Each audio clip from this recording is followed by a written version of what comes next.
Fala aí, galera do Corujão Vascaíno, chegando aqui com aquele nosso vídeo de todas as noites, trazendo aquelas informações sobre o Vasco da Gama.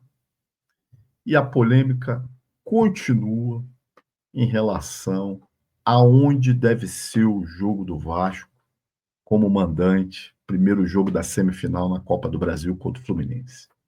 Em São Januário ou no Maracanã.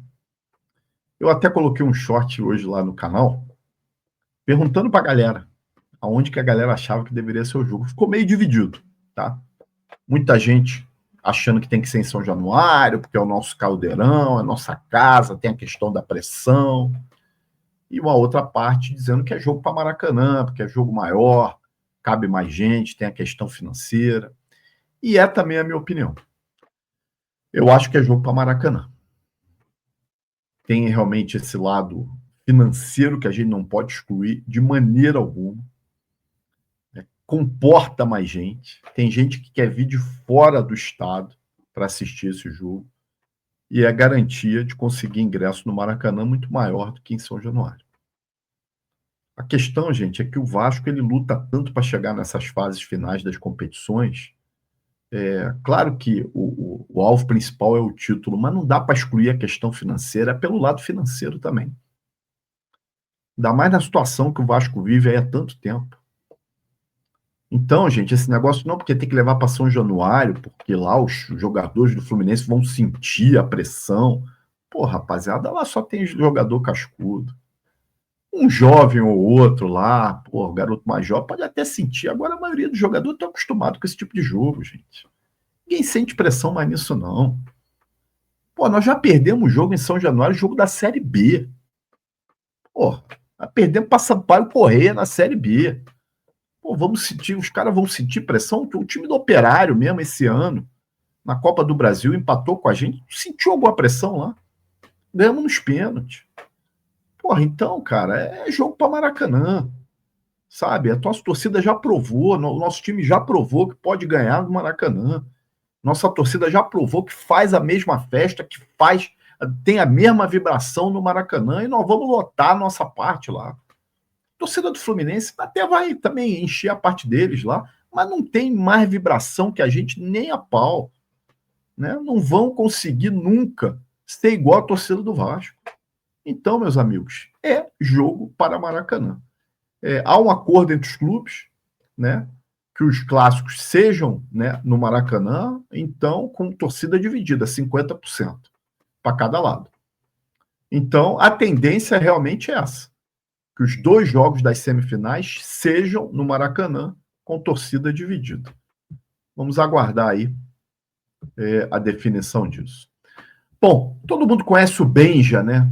Aquele apresentador, comentarista esportivo, né? E o Benja falou uma gracinha, mais uma, ele fala um monte de besteira, né? Lá no programa do SBT, sobre a questão da Copa do Brasil. Se você não acompanhou, vou botar aqui para você ouvir o que o Benja falou. Se liga aí. Eu vou passar mal. Vai cravar? E tem tudo para virar meme, né? Então, vou fazer o quê? O campeão da Copa do Brasil sai, ou é Corinthians ou Cruzeiro. Eu vou passar. Olha aí. Cravou ele, já sabendo que vai virar meme, que o campeão da Copa do Brasil ou é Cruzeiro ou é Corinthians. Porra, não dá para cravar isso não, rapaziada. Na bem da verdade, não tem favorito. Entre os quatro não tem. São 4 times grandes, né? O jogo é daqui a 2 meses, só se fosse hoje, fosse essa semana, as semifinais, eu diria que o Vasco é favorito pelo momento do Vasco, que está melhor do que o Corinthians, que está melhor do que o Fluminense, que está melhor do que o Cruzeiro. Mas é daqui a 2 meses. Daqui a 2 meses acontece muita coisa, tem desgaste de jogador, pode ter algum jogador contundido, vamos ver o momento que chegam os times. Né? É uma série de situações que aí sim, quando estiver próximo da semifinal, que nós vamos poder cravar se realmente há favorito ou não. Bom, foi definida a arbitragem para o jogo contra o Bragantino no domingo às 20h30. Esse cidadão aí é o Sávio, alguma coisa assim, Pereira Sampaio. Árbitro que apitou o jogo, inclusive esse jogo que eu citei agora, Vasco e Operário pela Copa do Brasil, que foi 1-1 em São Januário, ele que apitou o jogo. Foi o único jogo do Vasco que ele apitou esse ano. Vocês sabem de quem ele é irmão? Tem muita gente que não sabe. É desse cidadão aí, ó. O Wilton Pereira Sampaio. Ele é irmão do Wilton Pereira Sampaio. Eu fico imaginando o que a mãe desses dois já não ouviu na vida. Que família, hein? Esse aí é um lambão, é um para-raio de problema. Apesar que o último jogo que ele apitou do Vasco contra o Fortaleza não dá para reclamar, mas já prejudicou bastante a gente, né? Então eles são irmãos. Olha só, hein? Que loucura. Bom, o Bragantino já iniciou a preparação para o jogo contra o Vasco, iniciou na quarta-feira. Tem a volta do Lucas Barbosa, aquele atacante bom de bola, que ano passado estava no Juventude. Mas o Bragantino está cheio de desfalques, principalmente na zaga, né? O zagueiro Pedro Henrique, que é aquele zagueiro que atuou no Atlético Paranaense, saiu machucado no jogo contra o Juventude, está fazendo um trabalho à parte aí para ver se tem condição de jogo, né? Fora isso, tem os zagueiros Eduardo, né? O Guzmán Rodrigues, né? O atacante Vinicinho, tá cheio de problema de contusão. Até aquele atacante, o Isildo Pita, aquele paraguaio, tá fazendo um trabalho de transição e não deve poder estar à disposição para o jogo contra o Vasco.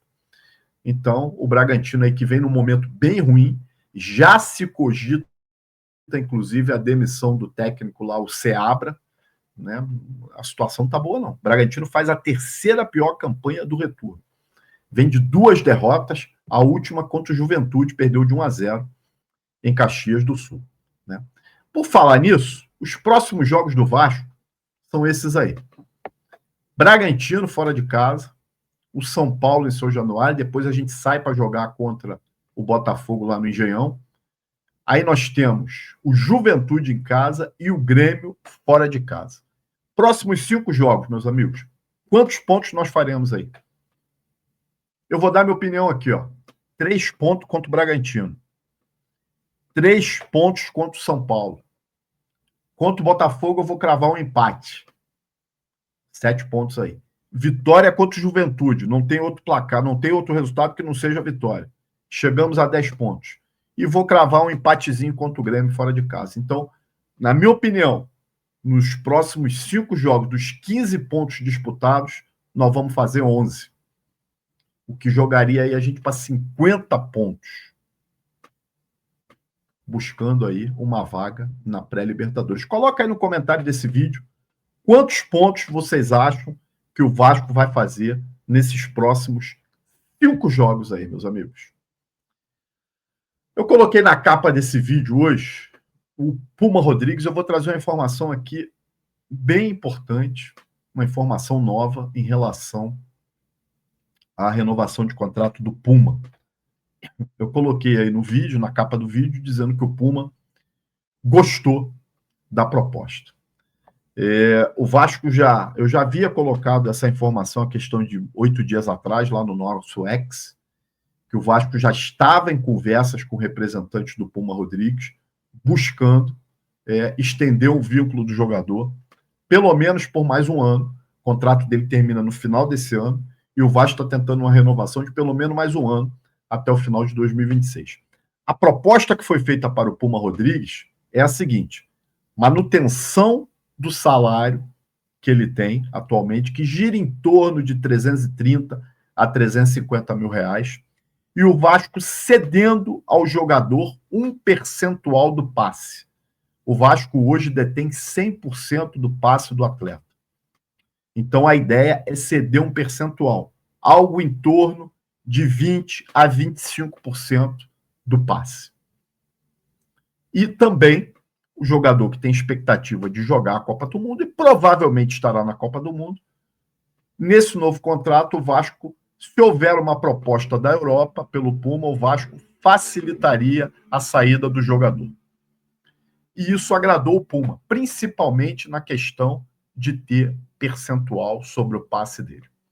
A tendência hoje, e aí eu vou dizer aqui, não estou cravando, mas é uma tendência, é que haja uma renovação de contrato entre o Vasco e o Puma Rodrigues até o final de 2026, dentro desse molde que eu estou falando aí, né? Eu acho interessante porque eu vejo o Puma num bom momento, cresceu muito, né, com o Diniz, e eu acho que vale a pena a gente trazer manter o Puma aí por mais, pelo menos, mais um ano aí. Para encerrar esse vídeo aqui, saiu na internet, achei muito engraçado isso aqui, cara. Um torcedor do Vasco criou alguns carros com os nomes dos jogadores aí, ó. Ele botou aí Cauã Carlos. Aí tem aí, ó, o Uno Moreira, o Dodge Rayan, o Andrés Combis, o Fernando de Bis, uma moto, o como é que é? Fidip Coutinho, tá bom. O Fusca Rodrigues, o Robert Revan, o Carlos Fiesta, muito bom. E o Palio Henrique, além do Léo Jatim. Porra, cara, brincadeira não. A torcida do Vasco, sinceramente, tem que ser estudada, cara. Porra, cara, cara, é muita criatividade. Rapaziada, é isso aí. Se você gostou desse vídeo, peço que deixe seu like, compartilhe. Se inscreva no Corujão, vire membro para qualquer hora você estar aqui na bancada comigo, falando de Vasco, para a gente debater junto. Segue a gente no Instagram, Corujão Vascaíno, e lá no X, @Corujão Vascaíno. Um abraço aí, até a próxima.